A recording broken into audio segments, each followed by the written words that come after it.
بسم الله الرحمن الرحيم نحمده ونصلي على رسوله الكريم أما بعد. So the surah that we're reading, we read a bit of it yesterday and we're reading some of it today, inshallah, is Surah Maaidah. Surah Maaidah, which comes in the 6th and the 7th para, 6th and 7th juz of the Quran. The Surah Maaidah means the tablecloth. Like we have dastakhan, we have sufra. So Maaidah is something which is similar like this, where they had a whole tablecloth, and we'll come up to that in the end of the surah, inshallah. This is one of the final large surahs to be read. All of the largest surahs at the beginning and the shortest surahs at the end. Generally speaking, that's how it is. And majority of this surah was revealed at a certain time, and the certain time was Hajj. So you have Rasulullah sallallahu alaihi wasallam. He only went Hajj once in his life. It was his first and last time. So he has his farewell Hajj. Majority of the surah is revealed around that time of the farewell Hajj. It's a very famous ayat of the Quran. Allah mentions, Al-Yawma akmaltu lakum deenakum wa atmamtu alaykum ni'mati wa raditu lakum al-Islam deena. That we have completed your religion for you today. So we'll cover that inshallah as well. And one of the greatest ayat which has been mentioned is to do with Hajjatul Wada'. So Allah subhanahu wa ta'ala, at this time, near the ending of Sirah, near the ending of the life of Rasulullah sallallahu alayhi wa sallam, you find that a lot of the idol worship is gone, right? Paganism, they're slowly dying out. Why? Because a lot of people are accepting Islam. So all of the idol worship is slowly being cut off. There's now smaller and smaller sections that are involved in paganism. And such, it's been going on for 1,000 years or so, this paganistic kind of trait and this idol worship. So now it's starting, in a period of like 10 years, everything is now getting destroyed and all of the paganism is going away. So is there much mention of paganism and idol worship? Hardly any in this surah. Lots of it is to do with Judaism, Christianity, and it's mentioned a lot. And there's an indication that basically the next step is not idol worship. That's not your threat anymore. It's going to be now you're linking up with the Jews and the Christians, and maybe they will be your the ones that you are going to be fighting, or the ones that you're going to be having a discussion with, and so forth. So they're going to be mentioned quite a lot in this surah as well. And it mentions here in this surah, there's about 24, 25 laws in the surah. And that is like certain different laws with different aspects as well. And the Muslims, one of the kind of ways that the surah actually starts is to do with how Muslims are, especially with their speech. So how are you with your speech? So example, Allah mentions here that Ya ayyuhalladhina amanu awfu bil uqud. O people of Iman, awfu bil uqud. Your aqds, your what we call your trust and your contracts that you have, fulfill your contracts. So you have a contract with the people, fulfill that contract of yours. You've written something down and these are the conditions, fulfill those conditions. This is what Allah is telling us to do. And it's directed mainly at Ya ayyuhalladhina amanu. In the previous surah, in Surah Nisa, it was Ya ayyuhan nas, O mankind in general, Muslims and non-Muslims. This is Ya ayyuhalladhina amanu, directed at Muslimin, at the people of Iman. Ya ayyuhalladhina amanu, awfu bil uqud. Fulfill your covenants, fulfill your contracts, whatever contracts that you have. And sometimes you have contracts with believers, sometimes you have contracts with insan, sometimes you have contract, and the contract we're talking about is not just that, but also about the contract with Allah subhanahu wa ta'ala. Because while you've said La ilaha illallah, Muhammadur Rasulullah, now it's like a written contract with you and Allah subhanahu wa ta'ala. So it's a verbal contract between you and Allah subhanahu wa ta'ala. You have roles, you have conditions to fulfill. Now it's between you and Allah subhanahu wa ta'ala. In the next ayat, Allah mentions, Ya ayyuhalladhina amanu la tuhillu sha'a'ir Allah. And then Allah mentions regarding the aspects of Hajj. So now obviously this is the time when Rasulullah sallallahu alaihi wasallam is going on Hajj, his first and last Hajj. So a lot of the ayats are to do with Hajj. So Allah talks about when Allah makes something sacred, something which is really important in the Quran or in religion, in deen, then we must honor it as well. And these are the sha'air of Allah. So Allah mentioned in a different surah, وَمَنْ يُعَذِّمْ شَعَائِرَ اللَّهِ فَإِنَّهَا مِنْ تَقْوَى الْقُلُوبِ. That if you have and you show ta'zim and you show reverence and honor towards those signs and those aspects of Allah subhanahu wa ta'ala, then it's part of taqwa, then you have God consciousness, then you fear Allah subhanahu wa ta'ala. So something has been given honor and importance by Allah, we should be giving it honor and importance as well. Don't trivialize, don't joke around with the rituals of Islam. So sometimes we are talking together and sometimes we may joke around and trivialize a certain aspect of Islam, don't do this. This is your red line. When you're coming to jokes, don't go into religion. When you're coming to any kind of trivialization, don't go into religion at all. Don't go into your deen or the rituals of Islam at all with Hajj or anything like this. So example here, Balad al-Amin is with Makkah. Don't joke around with regarding Makkah. The months in Islam, Ramadan and so on, don't joke around with regarding these. The animals Allah mentions, Ihram Allah mentions, all at the beginning of this surah. Allah talks about all of these things because it's worthy of talking about, because it is Sha'air Allah. So when Muslims, generally what happens is that when you're oppressed, when you're underneath, when you're minority, then these things don't happen. You don't disrespect certain things. But now when you're in charge, and then when you have control, and when you have power, don't show oppression and be unjust. Rather, still in that situation where you have the power to do something, don't do that certain thing. So a lot of us have some sort of authority. But once I have authority, now I can get my, I'm going to get revenge. Now I can go and show who I am. I'm going to show my power. I'm going to show my authority. Look what the people are going to say about me, that I'm strong and so forth. No, this is now show, even if you are, if you have to go and show what's correct and what's incorrect, you must be fair. You must be just. Your emotions must not come into play when making a decision and hukm and so forth. And this is why, even if you have the upper hand, be very just and don't be biased in that manner. Allah subhanahu wa ta'ala talks about this aspect at the beginning of Surah Maaidah as well. The ayats after that, verse number 3, verse number 5, Allah talks about food and regarding what is permissible, what is impermissible.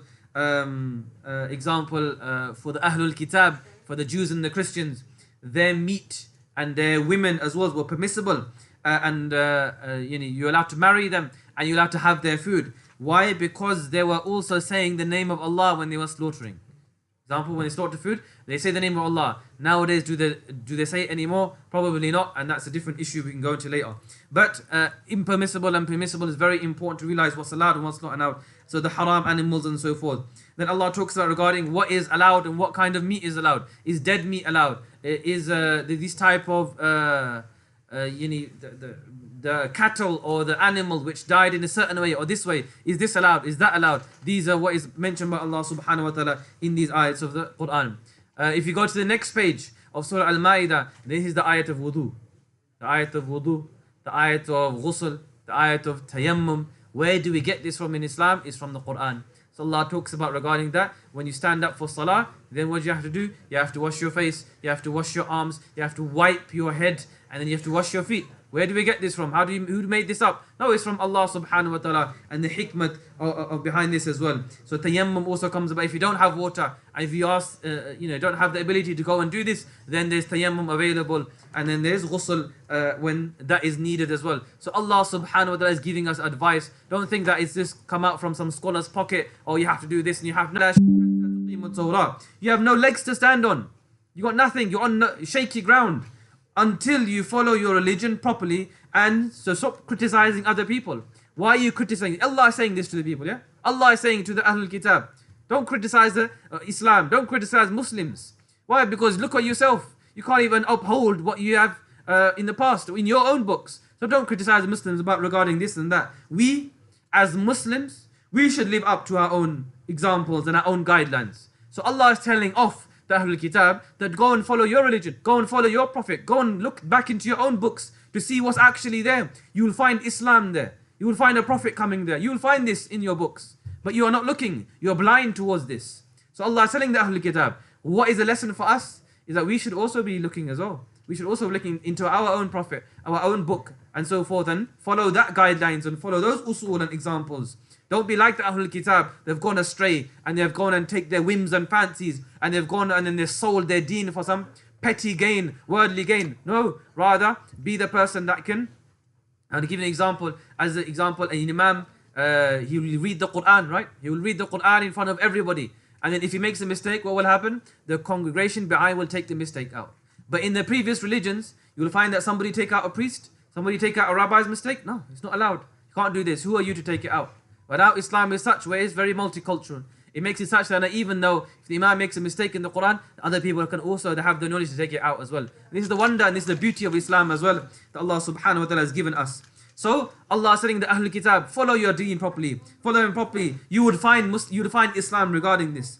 There was 500 years between the prophets of Isa alayhi salam and Nabi sallallahu alayhi wasallam. Allah mentions regarding fatratim min al-rusul. There was a fatra, there was a certain time between Rasulullah sallallahu alayhi wasallam and Isa alayhi salam. It's about 500, more than 500 years and so forth. So the Quran confirms.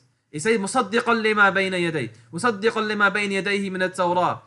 He mentions the Quran confirms the previous books. So they say, okay, he's confirming the Torah, he's confirming the Injil. Oh, that means the Torah Injil is correct. What I have to do with me today, that means I can follow the Torah Injil. It's confirming it. وَمُهَيْمَنًا عَلَيْهِ is the next ayah, is the next part. وَمُهَيْمَنًا عَلَيْهِ, it not only confirms what is the original text of the Injil and the Torah, but وَمُهَيْمَنًا عَلَيْهِ, it supersedes it, meaning it's been cancelled as well. This is a very important ayah to try. But for those people that have maybe doubts about the Quran and saying that, oh, why don't we just follow the Torah and Injil as well? That's also the word of Allah. No, rather muhayminan alayh, it is superseding it. You need the Quran's come to cancel out the previous religions. Now that's not valid anymore. Rather it's regarding the Quran and what Rasulullah sallallahu alayhi wasallam has taught us. So follow the laws of Allah. Otherwise you will follow the laws of ignorance. That's what will happen. حُكْمَ الْجَاهِلِيَّةِ يَبْغُونَ. Is that what you want? You want the hukum of jahiliyyah? You want the law of jahiliyyah? If you don't follow the laws of Allah, what are you going to follow? You're going to follow the laws of jahiliyyah. So rather don't do this. Follow the laws of Allah subhanahu wa ta'ala. And laws are there for our benefit and is to come and keep us safe. Just like you have laws, just like you have running a system and government, you'll have laws to keep people safe. That's the point of the laws, to keep people safe. You have rules and regulations. Example, if you go onto the train station, and you're on the platform, they'll make announcements, they'll put signs there, don't go next to the platform edge. Why? Because it's dangerous. They mind the gap between the train and the platform. Why? Because these are laws to come and keep the public safe. So in the same way, Allah subhanahu wa ta'ala has made laws a boundary for us. Stay inside the boundaries and obey Allah subhanahu wa ta'ala.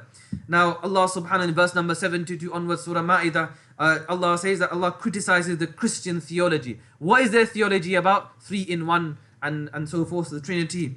So Allah says that they have disbelieved who say that Jesus is God. Allah says in the Quran. Kafar. Yani they have disbelieved. They have now disbelieved who say that Jesus is God. And then قال المسيح يا بني إسرائيل. What did Isa alayhi salam actually say? يا بني إسرائيل. Yani يا بني إسرائيل اعبدوا الله ربي وربكم. My Rabb is Allah and your Rabb is Allah. Yani worship Allah subhanahu wa ta'ala. Nowhere in the actual Bible and none of its other books inside of the Bible is mentioned that Jesus has said that I am the God. He's never said this. He's never claimed this. What is he actually claiming is, I will tell you. So Allah doesn't tell us that these people may disbelieve. Let me tell you what actually your prophet actually said. وَقَالَ الْمَسِيحِ Yani Isa alayhi salam is saying, يَا بَنِي إِسْرَائِيلَ اعْبُدُوا اللَّهَ Yani worship Allah, don't worship me. This is my Rabb, this is your Rabb. This is how it's supposed to be. So this is how Allah subhanahu wa ta'ala mentions it regarding, and whoever does this and then follows shirk, then there will be no Jannah. حَرَّمَ اللَّهُ عَلَيْهِ الْجَنَّةُ وَمَأْوَاهُ النَّارُ. So this style of using the words of their prophet and what he actually said compared to what they believe. So this is very important, how to try and get the message across. Say, I'm telling you one thing, I reject your thing. Okay, what did your prophet say? What it says in your books that you believe in. And then you open up their books and it says exactly what your message is. And this is much more powerful for the person listening as well. Allah subhanahu wa ta'ala uses it in that manner. Now Allah subhanahu wa ta'ala says also in verse number 17 that Jesus is a human being. Isa alayhi salam is a human. He's a bashar. Who can prevent Allah? So listen to this. Who can prevent Allah? Allah says in the Quran. Who can prevent Allah if Allah wanted to destroy Jesus? Who's going to prevent? And his mother and everyone on earth. Who's going to stop? Meaning, if Isa alayhi salam, if Jesus was God, then who's going to prevent Allah, the actual, Allah, Ilah, to come and destroy Isa alayhi salam? If he was a God, then how can he be destroyed by Allah subhanahu wa ta'ala? This is what Allah is giving. So he's criticizing the Christian theology in the Quran. In Surah Maaidah mentioned this. This is the style of the Quran. Showing Isa alayhi salam is a mere human being as well, but he's a high level, according to Allah, according to his prophethood. Verse number 75, ما المسيح ابن مريم إلا رسول قد خلت من قبله الرسل وأمه صديقة كانا يأكلان الطعام. It talks about he has a mother and they both used to eat meaning he's a mortal person, he's a human being. Isa alayhi salam also used to eat as well. Verse number 77, regarding the Trinity and how they used to say Thalithu Thalatha, the doctrine of the Trinity, came not from Jesus. They didn't come from Isa alayhi salam, but after. And Allah mentions وَأَضَلُّوا كَثِيرًا وَضَلُّوا عَنْ سَبَاءِ السَّبِيلِ. Allah says inside of the Quran that Isa alayhi salam didn't come up with this 3 in 1, but rather groups who are misguided after them did this. And if you look at the history, that after 100 years, 200 years, 300 years, you find the people making up the religion who are misguided people, Christianity, and they came up with this. But Allah says this inside of the Quran already. وَأَضَلُّوا كَثِيرًا وَضَلُّوا عَنْ سَوَاءِ السَّبِيلِ. What had happened is they went astray and they made up and they added things into their religion, and this is what they have nowadays as well. And this is why Allah says, come to Islam. Come to Islam. This is what the message is. Ask for forgiveness. Go back to your own sources, and you will find Islam in your books, in the Torah, in the Injil. You'll find Islam there. You'll find the Sahaba there. You'll find Rasulullah sallallahu alaihi wasallam also there, the coming of the Messenger. This is what is found in their books as well. Allah talks about regarding the Jews and the Holy Land. And yes, at one time, it was theirs. Yani for the Bani Israel. Allah mentions here, Inna fiha qawman jabbarin, wa inna la the Holy Land is there for you. Go there and then go to those people and fight those people. I'll give you victory. And what happened now? We can't go there. There's big people there. There's giants there. How can we go there and fight them? We don't want to go there. And they disobeyed Allah. So Allah said, all right, then we're not going to let you go in. So He banned them from going in. And they wandered around the valley of Thi for 40 years. And this is where you find Musa alayhi salam somewhere buried there as well. So this is why Allah gave them the chance, and they took the other route and they went away. Now it was theirs once. Now it's not anymore. Allah subhanahu wa ta'ala mentioned regarding this part. Also in Surah Maaidah, it talks about, now this is the first time you find Adam alayhi salam and the 2 sons of Adam alayhi salam in this story as well.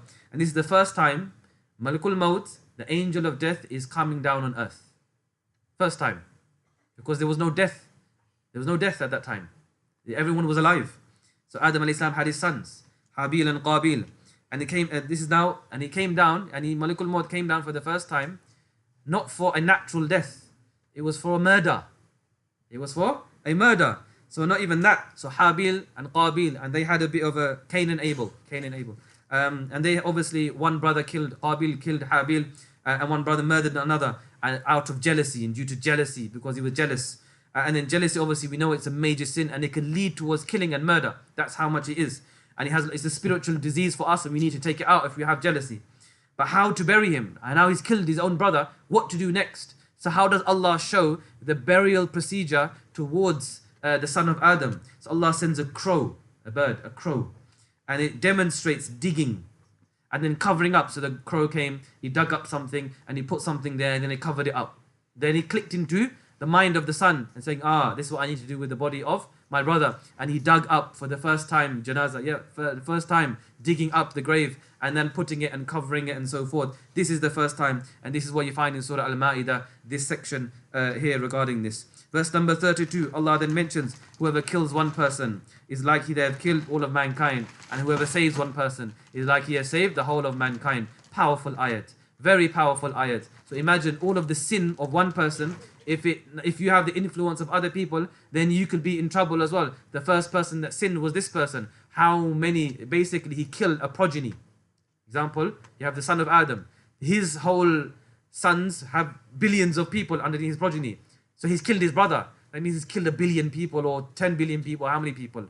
All the progeny is dead, right? Now, because he's killed the father of that. So this is how you have killed the whole of humanity in that manner. Allah subhanahu wa ta'ala mentions regarding this. In the ahkam, and I'll finish on this, Allah mentions many different ahkam in Surah Maaidah. Verse number 3, about highway robbers. And there was high punishment, crucifixion. I'll cut off the arm and one leg for a highway robber. One city to another city. They used to be hanging around in the middle and then attack those people on the way. So Allah talks about very high punishment, severe punishment for those people. Allah talks about وَالسَّارِقُ وَالسَّارِقَةُ فَاقْطُعُوا أَيْدِيهُمَا جَزَاءً بِمَا كَسَبَ نَكَالًا مِنَ اللَّهِ. If you steal, then the cutting of hands will happen, and there's many conditions and laws behind this. But this has been mentioned inside of the Quran in Surah Maaidah. The qisas, al-ayn bil-ayn, wal-anfa bil-anf, wa-sinna bis-sin, a tooth for a tooth, an eye for an eye. Allah mentions regarding these ayats of the Quran. The breaking of oaths. فَكَفَّارَتُهُ إِطْعَامُ عَشْرَةِ مَسَاكِينَ. If you break your oath, then you have to go and feed the people and so forth.